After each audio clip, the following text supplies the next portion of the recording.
Hello friends, good morning all of you. देखिए, last video lecture में हमने आपसे बात की है राजस्थान की स्थिति और बहुत डेप्थ में हमने एक एक करके देखा है। समय निर्धारण को हमने देखा है, ठीक है। समय अक्षांश और देशांतरीय स्थिति के आधार पर या हम ये कहें कि देशांतरों के आधार पर किस प्रकार से समय का निर्धारण किया गया और किस प्रकार से तिथियों का निर्धारण किया जाता है, ये सारी बातें हमने लास्ट वीडियो लेक्चर में देखी हैं। नेक्स्ट में आगे बात करने जा रहा हूं राजस्थान के परिचय में एक बहुत ही महत्वपूर्ण चैप्टर जो खंड है उसकी बात मैं आपसे कर रहा हूं, वो है राजस्थान की सीमाएं। देखो, राजस्थान की सीमाओं की अगर हम बात करते हैं, बेसिकली ये हम देखते हैं हमारा देश इंडिया और यहां है कौन? राजस्थान। ये नॉर्थ, ये साउथ, ये ईस्ट और ये वेस्ट। देखो, हम बात करते हैं यहां एक सागर है, अरब सागर। कौन सा सागर?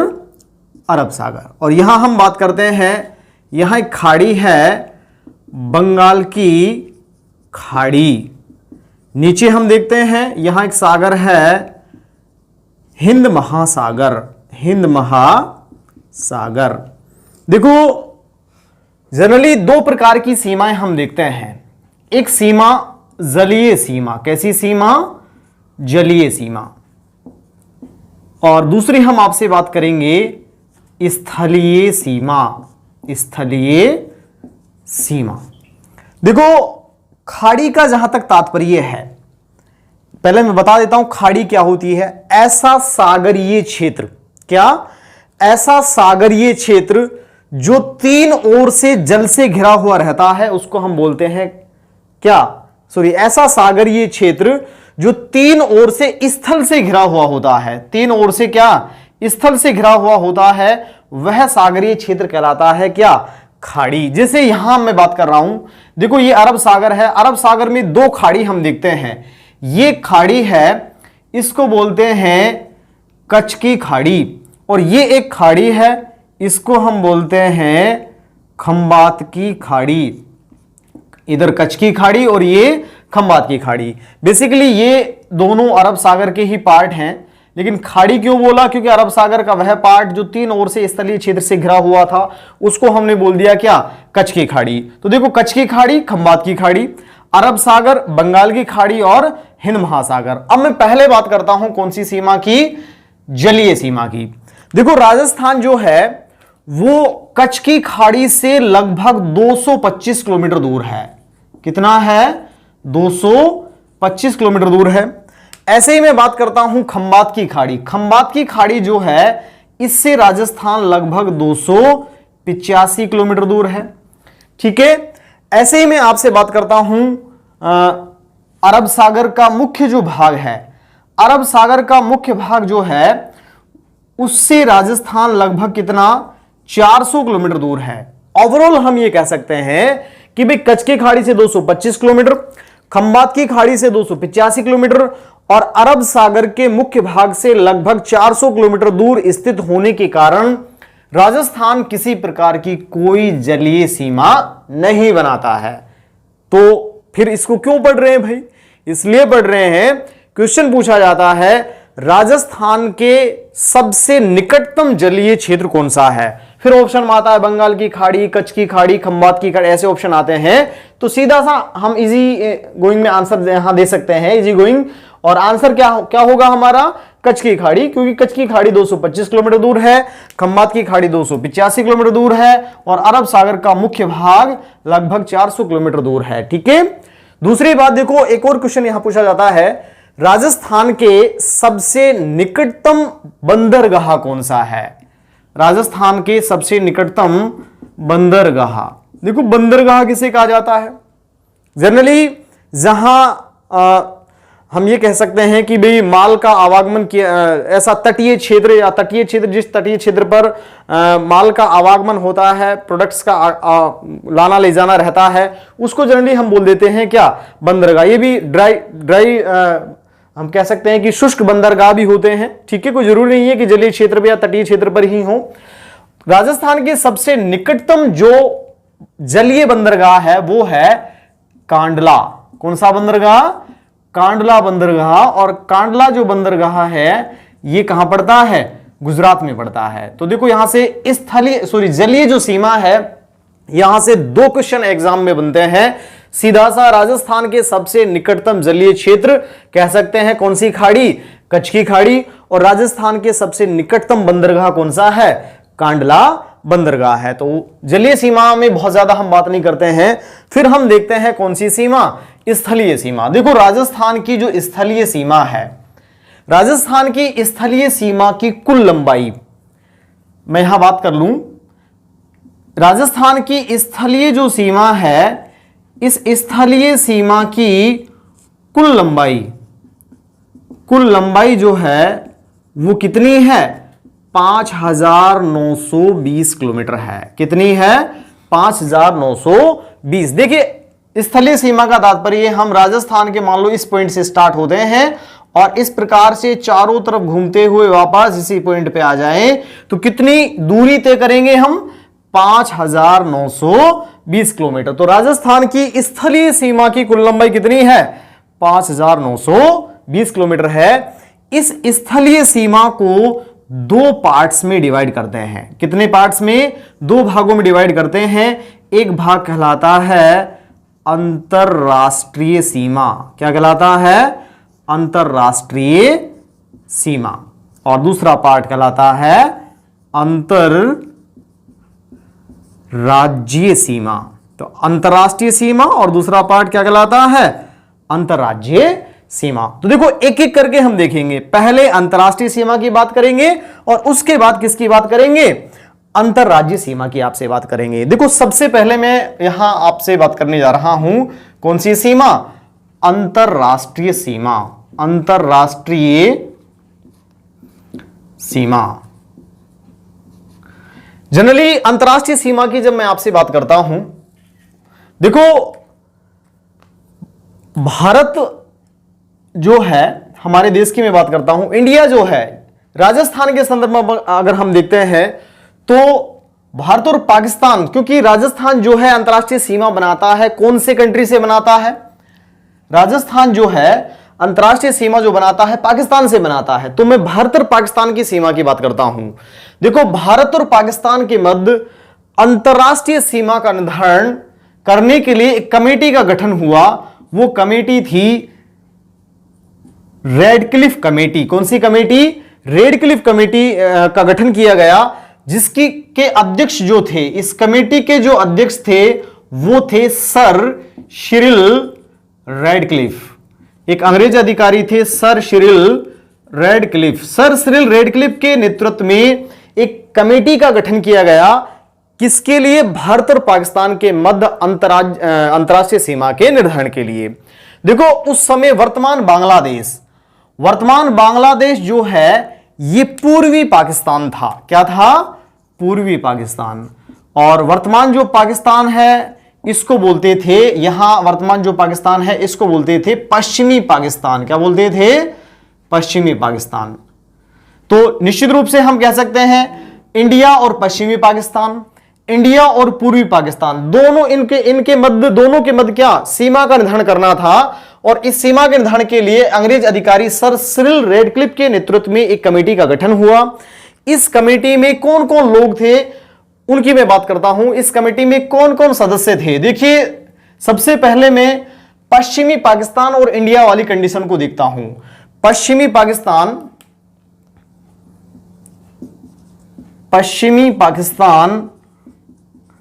और इंडिया के मध्य सीमा के निर्धारण हेतु अध्यक्षता तो कौन कर रहे हैं? सर सिरिल रेडक्लिफ भी कर रहे हैं। सदस्य कौन कौन लिए गए? देखो 2 सदस्य इंडिया की तरफ से थे और 2 सदस्य पाकिस्तान की तरफ से थे। इंडिया की तरफ से भारतीय राष्ट्रीय कांग्रेस के 2 सदस्य थे। एक थे मेहरचंद महाजन और दूसरे थे तेज सिंह। कौन थे? एक मेहरचंद महाजन थे, दूसरे कौन थे? तेज सिंह थे। दूसरी ओर पाकिस्तान की तरफ से भी 2 सदस्य थे। पाकिस्तान की तरफ से भी 2 सदस्य थे। एक का नाम था मोहम्मद मुनीर और दूसरे का नाम था दीन मोहम्मद। तो ओवरऑल कह सकते हैं पश्चिमी पाकिस्तान और इंडिया के मध्य अंतर्राष्ट्रीय सीमा के निर्धारण के लिए जो कमेटी गठित की गई, उस कमेटी के अध्यक्ष तो कौन थे? सर सिरिल रेडक्लिफ थे। और उस कमेटी में 2 भारतीय सदस्य और 2 पाकिस्तानी सदस्य थे। भारतीय सदस्य थे मेहरचंद महाजन और तेज सिंह, और पाकिस्तानी सदस्य थे मोहम्मद मुनीर और दीन मोहम्मद। ऐसे ही मैं बात करता हूं आपसे कौन सा पाकिस्तान? पूर्वी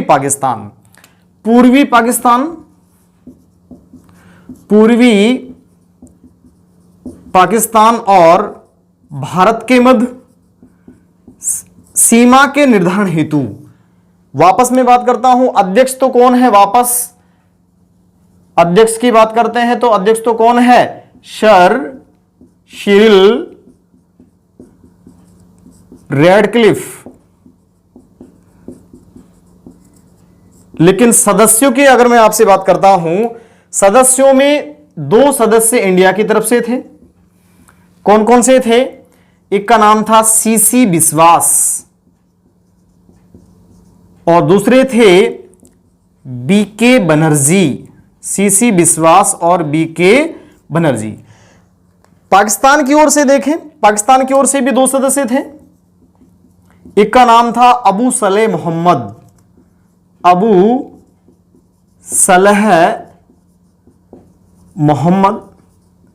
और दूसरे का नाम था RA रहमान। तो इस प्रकार से 2 सदस्य इंडिया की तरफ से थे, 2 सदस्य पाकिस्तान की तरफ से थे। अध्यक्षता कौन कर रहे थे? Sir Cyril Radcliffe. इन हम कह सकते हैं 2 और 2 4 और 4 4 8 टोटल 9 सदस्य 9 लोगों ने मिलकर के भारत और पाकिस्तान के मध्य अंतरराष्ट्रीय सीमा का क्या किया? निर्धारण किया। और 17 अगस्त 1947 को भारत और पाकिस्तान के मध्य इस सीमा का निर्धारण कर दिया गया। देखो, भारत और पाकिस्तान के मध्य हम जानते हैं सीमा को लेकर के क्या है? विवाद है। देखो, पूर्वी जो पाकिस्तान है 1971 में भारत पाकिस्तान के मध्य युद्ध हुआ और उस युद्ध के दौरान पूर्वी पाकिस्तान को आजाद करा दिया गया। पूर्वी पाकिस्तान के स्थान पर एक देश क्रिएट हुआ। कौन सा देश? बांग्लादेश। तो पूर्वी पाकिस्तान को तो निपटा दिया गया, बचा कौन? पश्चिमी पाकिस्तान। देखो, पश्चिमी पाकिस्तान और वर्तमान पाकिस्तान जिसको हम बोलते हैं, पाकिस्तान और भारत के मध्य आज भी सीमा को लेकर क्या है? विवाद है। कई विवाद हैं। देखो, जम्मू कश्मीर विवाद आप जानते ही हैं, समझते हैं। इसके अलावा एक और विवाद है। गुजरात में एक विवाद है जिसको हम बोलते हैं सरक्रीक विवाद। क्या बोलते हैं? ये भी सीमा को लेकर के विवाद था। बेसिकली ये गुजरात का जो कच्छ डिस्ट्रिक्ट है, ये अरब सागर को टच करता है। यहां दलदली क्षेत्र था और इस दलदली क्षेत्र में सर सिरिल रेडक्लिफ और जो सदस्य थे प्रॉपर वे में सीमा का निर्धारण नहीं कर पाए। उस समय दोनों देशों ने बहुत ज्यादा ध्यान इस क्षेत्र पर नहीं दिया, लेकिन आगे चलकर यहां पेट्रोलियम पदार्थों की प्रधानता की वजह से ये विवाद के रूप में क्रिएट हुआ। उस विवाद को हम बोल देते हैं सरक्रीक विवाद। लेकिन हम पढ़ रहे हैं क्या? राजस्थान में भारत और पाकिस्तान के मध्य सीमा को लेकर कोई विवाद नहीं है। और हमें तो पढ़नी भी, क्योंकि अंतरराष्ट्रीय राजस्थान की अंतरराष्ट्रीय सीमा पढ़ रहे हैं और हमें पढ़ना भी यही है।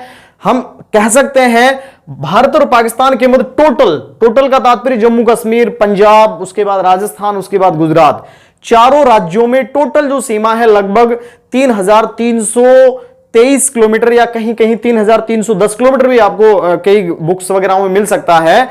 क्योंकि विवाद है तो एग्जैक्टली उसकी जो लंबाई है वो थोड़ा सा हम कह सकते हैं कि स्पष्ट नहीं है।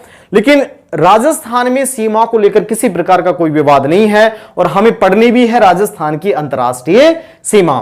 देखो, राजस्थान में इस अंतरराष्ट्रीय, हम वापस कह सकते हैं भारत और पाकिस्तान के मध्य अंतरराष्ट्रीय सीमा का निर्धारण 17 अगस्त 1947 को अंग्रेज अधिकारी सर सिरिल रेडक्लिफ की अध्यक्षता में, बाकी लोग मैंने दिखाए हैं, इनके निर्देशन में हुआ। और निश्चित रूप से इस सीमा को इसलिए कहा जाता है क्या? रेडक्लिफ रेखा। क्या कहा जाता है? रेडक्लिफ रेखा के नाम से जाना जाता है, क्योंकि रेडक्लिफ ने इस समिति की क्या की? अध्यक्षता की। देखो, राजस्थान के संदर्भ में इस अंतरराष्ट्रीय सीमा की कुल लंबाई, अब मैं आपसे बात करने जा रहा हूं राजस्थान के संदर्भ में इस अंतरराष्ट्रीय सीमा की कुल लंबाई क्या है, क्योंकि हमें तो राजस्थान के संदर्भ में पढ़ना है। देखो राजस्थान में यहां से हम शुरुआत करते हैं। ये एक पॉइंट है हिंदूमलकोट और ये एक पॉइंट है बाखासर।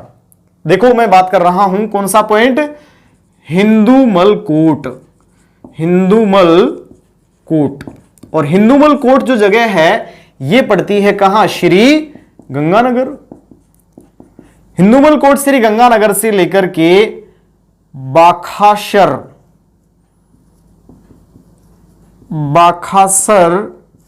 गांव शाहगढ़ और ये पड़ता है कहां, बाड़मेर में। तो हम कह सकते हैं राजस्थान में इस अंतरराष्ट्रीय सीमा की लंबाई कहां से, हिंदूमलकोट श्री गंगानगर से लेकर के बाखासर गांव शाहगढ़ बाड़मेर तक कितनी है, 1070 किलोमीटर है। ठीक है, यहां कोई डिस्प्यूट नहीं है, एग्जैक्ट डाटा है 1070 किलोमीटर है। इस 1070 किलोमीटर पर राजस्थान के कितने जिले, 4 जिले। कौन कौन से हैं उनके बारे में बात करता हूं। देखो सबसे पहले मैं बात करता हूं श्री गंगानगर, श्री गंगानगर। उसके बाद दूसरा जिला, एग्जैक्टली हम देखें क्रम से, श्री गंगानगर के बाद आता है क्या, बीकानेर। फिर हम आगे देखते हैं बीकानेर के बाद कौन, जैसलमेर।